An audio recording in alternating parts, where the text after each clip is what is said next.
ఈసారి 2024 ఎన్నికల్లో ఉన్న ఒక విచిత్రమైన వాతావరణంలో మన పార్టీని ప్రొటెక్ట్ చేసుకొని ప్రజలు మనకు అనుకూలంగా ఇచ్చిన తీర్పును యాజ్ ఇట్ ఈజ్ అది రిఫ్లెక్ట్ అయ్యేట్టు వచ్చే రకంగా దానికి వేరే వాళ్ళు ఎవరు అడ్డం కొట్టకుండా ఒక్క ఓటు కూడా చల్లని ఓటు చెల్లేటట్టు చేసుకోకుండా మనం గట్టిగా నిలబడి పోరాడాల్సిన పరిస్థితి ఈ ఎన్నికల్లో కొంచెం కనపడుతుంది. ఎందుకనేది ప్రత్యేకంగా చెప్పాల్సిన అవసరం లేదు. మనం ఎవరితో ఢీకొంటున్నామో ఆ చంద్రబాబు నాయుడుకి కానీ ఆ పార్టీకి కానీ సక్రమ పద్ధతిలో ఏమీ చేయడం అనేది అలవాటు లేనందువల్ల ఎప్పుడూ అడ్డగోలు అడ్డంగా లేక వికృతమైన ఆలోచనలతోనూ లేక కుట్రపూరితంగానో ఏదో ఒకరికి అడ్డం దారిలో తన పట్టు నిలుపుకోవాలి దేని మీద చూసే వ్యక్తి అయినందువల్ల ఆ పార్టీకి అలాంటి లక్షణం ఉన్నందువల్ల దానికి తోడు ఈసారి ఎన్నికలలో ఎన్నికల కమిషన్ కూడా ఆ ఒత్తిడికి లొంగిందేమో అనిపించే రకంగా దాని చేష్టలు వ్యవహార శైలి గమనిస్తున్నందువల్ల ఎప్పటికప్పుడు మనం చూస్తూనే ఉన్నాం. ఎన్నికలు పోలింగ్కు ముందు నుంచి పోలింగ్ రోజు నుంచి చూస్తే మరీ అన్యాయంగా ఎటుపోతున్నాయి అనేది మరింత జాగ్రత్తగా ఉండాల్సిన అవసరం కనపడుతుంది. సో ఈ జాగ్రత్త అనేది ఎంత ఎక్కువగా ఉండడం వల్ల నష్టం లేదు. ఏమరపాటుగా ఉండి తర్వాత అరే ఇట్లా చేస్తే బాగుండేది, నేను అట్లా అనుకుంటే బాగుండేది, అరే ఈ రూల్ పొజిషన్ నాకు తెలియదు, అక్కడ కొంచెం గట్టిగా ఫామ్గా నిలబడింటే బాగుండేది అని అనుకోకుండా, అలాగే మీరు జనరల్ ఏజెంట్లు కానీ లేదా అభ్యర్థులు కానీ కౌంటింగ్ ఏజెంట్లు ఇట్లా కాదు కొంచెం గట్టిగా పెడితే బాగుండేది ఇవి అనుకోకుండా ఇప్పుడు టైం ఉంది కాబట్టి ఈ 2 రోజుల్లో పర్ఫెక్ట్గా వీలైనంత వరకు మన టీం నేను ఇంతకుముందు అన్నట్టు ఒక్కటంటే ఒక్క ఓటు కూడా మనకు రావాల్సిన ఓటు అన్యాయంగా రిజెక్షన్ గురి కాకూడదు, చల్లని ఓటు అక్రమంగా కానీ ఏ పద్ధతిలో కానీ దబాయించి అవతల తెచ్చి వ్యాలిడ్ ఓటుగా వేయనికూడదు. ఈ 2 టార్గెట్గా నిలబడాలా. మీరు యూఆర్ రిప్రజెంటింగ్ టోటల్ అక్కడ అభ్యర్థిని రిప్రజెంట్ చేస్తున్నారు, కౌంటింగ్ ఏజెంట్ నియామకంలో కూడా ఉంటుంది కాబట్టి మీరు కానీ ఇప్పుడు జూమ్ దీంట్లో పార్టిసిపేట్ చేసిన వాళ్ళు కానీ మీ అందరూ కూడా శ్రద్ధగా ఇప్పుడు ఆయన చెప్తున్నవి విని మీ డౌట్లు ఉంటే మీరు కూడా అడగండి. కానీ గోల్ ఏం ప్రభాకర్ కూడా చెప్పాను, తను కూడా అదే దీంతో ఉన్నాడు. మనం ఏమైతే ఒకటే, మనం సొల్యూషన్స్ చూస్తున్నాము, అవతలడి ఆటలు సాగనివ్వకుండా చూడడం ఎట్లనే చూస్తున్నాం. నాటు ఇవన్నీ బట్టి మనం పరీక్షలు రాయడానికి కాదు. అల్టిమేట్ ఇది వచ్చి మనం ఎంత గట్టిగా డిఫైన్ చేసినాం, ఎంత గట్టిగా నిలబడినాం అనేది మెయిన్. అది అంటే ఆ రూల్, ప్రతి రూల్కి ఒక ఇంటర్ప్రిటేషన్ ఉంటుంది, దానికి ఒక ఇది ఉంటుంది.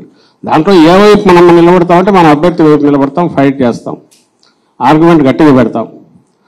ఒకవేళ మన స్థాయికి సరిపోకుండా ఎదురుగా ఉండే సూపర్వైజరు వాళ్ళు కొంచెం హాస్టైల్గా ఉన్నారు, నెగిటివ్గా ఉన్నారు అనుకుంటే అవసరమైతే ప్రతి స్టెప్ దగ్గర అడ్డం పడతాం. పైన మనం ఇదిలో లేనప్పుడు జనరల్ ఏజెంట్కి కానీ అభ్యర్థికి కానీ చెప్తాం, రైటింగ్లో వాళ్ళు కంప్లైంట్ ఇస్తారు. ఆ ప్రాసెస్ కంప్లీట్ చేయడంలో కౌంటింగ్ ఏజెంట్ తన వంతు పాత్ర పూర్తి పోషించేట్టు మనం ఎట్లయితే ఇక్కడ డిస్కస్ చేసుకుంటామో మీరు కిందికి వెళ్ళి వాళ్ళు కూడా అది ఎక్కించాలి బాగా.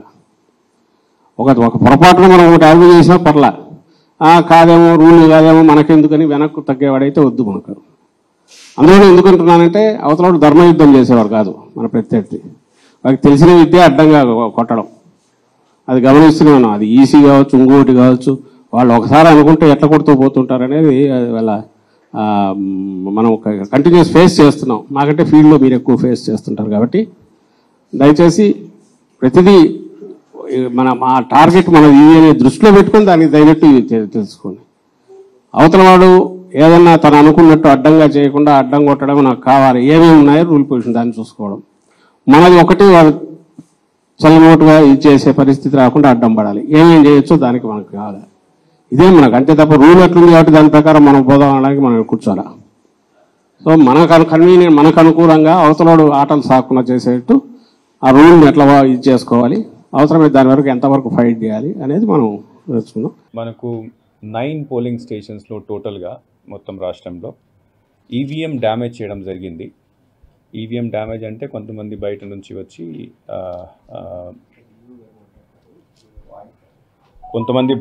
వచ్చి అక్కడ లోపల వెళ్ళి దే మిస్హ్యాండిల్డ్ ద ఈవీఎంస్, కింద పడేశారు, కొట్టేశారు, డ్యామేజ్ చేశారు. దాంట్లో మెయిన్లీ మాచర్లలో 7 ఇన్సిడెంట్స్ జరిగినాయి. మాకు 12:30 ఆ రోజు 12:30 నుంచి 1:30 వరకు ఎన్ని ఇన్సిడెంట్స్ జరిగినాయి. దాంట్లో ఒక ఇన్సిడెంట్లో పోలింగ్ స్టేషన్ నెంబర్ 202లో, తర్వాత మిగతా అన్ని పోలింగ్ స్టేషన్ సంబంధించి మనము సీసీ కెమెరాస్ అక్కడ పెట్టడం జరిగింది, అంటే వెబ్ కాస్టింగ్ చేయడం జరిగింది. ఈ వెబ్ కాస్టింగ్ యాక్చువల్లీ దీనికి మెయిన్ ఉద్దేశం అంటే అక్కడ జరుగుతున్న ఇఫ్ ఎనీథింగ్ ఈజ్ హ్యాపెనింగ్, అంటే బయట వాళ్ళు లేకపోతే లోపల పోలింగ్ స్టేషన్లో పని చేసిన వాళ్ళు, పోలింగ్ ఆఫీసర్స్ ఎలా పని చేస్తున్నారు, కరెక్ట్గా చేస్తున్నారా లేదా, పోలింగ్ సరిగ్గా జరుగుతుందా లేదా, తర్వాత బయట నుంచి వచ్చి ఎవరైనా గొడవ చేస్తున్నారా లేదా, ఇవన్నీ దాంట్లో రికార్డ్ అవుతాయి. సో ముందు నుంచి కొన్ని అల్లరి ఏదో జరుగుతాయి, we are having some apprehension. So ఈ అన్ని పోలింగ్ స్టేషన్స్ ఎక్కడెక్కడ ఈ ఇన్సిడెంట్ జరిగినాయి ఆ వెబ్ కాస్టింగ్ రికార్డ్ చేయడం జరిగింది. ఆ రికార్డ్ చేసిన తర్వాత 2 విషయాలు ఎలక్షన్ కమిషన్ చూస్తుంది. ఒకటి, అక్కడ మనము పోలింగ్ని కంటిన్యూ చేయొచ్చా లేదా. సెకండ్ థింగ్ ఈజ్ దట్ అక్కడ ఎవరు వచ్చి ఈ గొడవలు చేశారు వాళ్ళ మీద ఏం యాక్షన్ తీసుకోవాలి, ఎట్లా తీసుకోవాలి. సో ఫస్ట్ ఇష్యూకి వస్తే ఆ రోజు బెల్ ఇంజనీర్ వచ్చి ఇవన్నీ పోలింగ్ స్టేషన్లో చూసేసి అక్కడ డేటా భద్రంగా ఉంది, సెక్యూర్ ఉంది కాబట్టి అక్కడ పోలింగ్ కంటిన్యూ చేయడం జరిగింది కొత్త మెషిన్స్ పెట్టిన తర్వాత.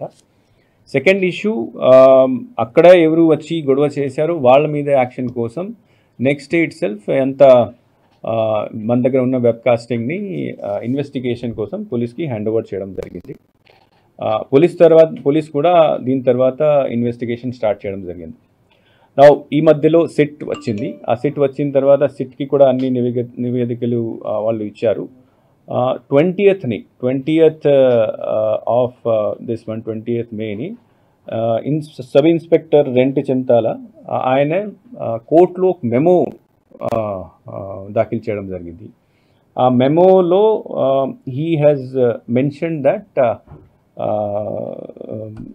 Mister P Ramakrishna Reddy he has been mentioned as accused number 1. తర్వాత 10 సెక్షన్స్ కింద ఫస్ట్ రోజు ఫైల్ చేసినప్పుడు అన్నోన్ పర్సన్స్ మీద ఫైల్ చేయడం జరిగింది. దీని తర్వాత ఇన్వెస్టిగేషన్ చేసి ఈ వీడియో అన్ని చూసిన తర్వాత 20th కోర్టులో ప్రొడ్యూస్ చేసిన మెమోలో 10 సెక్షన్స్ కింద 10 సెక్షన్స్ ఇంక్లూడ్ చేసేసి మెమో ఫైల్ చేయడం జరిగింది. తర్వాత మిస్టర్ రామకృష్ణ రెడ్డిని కూడా అక్యూజ్ నెంబర్ 1గా దాంట్లో ఇంక్లూడ్ చేయడం జరిగింది. So this issue yesterday afternoon some video was released. So that video is correct. And then apart from filing this memo 2 days back file memo చేసిన తర్వాత ఆయన అరెస్ట్ చేయడం కోసం ప్రయత్నాలు స్టార్ట్ అయినాయి. నిన్న రాత్రి ఈసీ మళ్ళీ ఇప్పుడు దాకా ఎందుకు చేయలేదు, చాలా సీరియస్గా దీన్ని తీసుకొని you should arrest him immediately orders కూడా ఇవ్వడం జరిగింది. Morning in writing also election commission has asked that whether he was involved or not, and if was involved whether FIR has been filed against or not, and if FIR file arrest చేశారు లేదా. So FIR already అంటే memo ద్వారా ఆయన పేరు already include చేయడం జరిగింది. Arrest కోసం నిన్నటి నుంచి ప్రయత్నాలు జరుగుతున్నాయి. పోలీస్ ద్వారా ఇచ్చిన ఇన్ఫర్మేషన్ ప్రకారం మార్నింగ్ వాళ్ళ హౌస్కి కూడా రేడ్ చేయడం జరిగింది. He was not found. So several teams are now moving around to arrest the person. Election commission has said that such type of incidents are very shameful incident in the sense that our intention is to do free, fair and peaceful elections. And when the candidate himself start doing this activity, that is a very serious matter. So stringent action should be taken. Stringent action ante as per the memo filed in the court against the accused number 1, 10 sections have been proposed against him.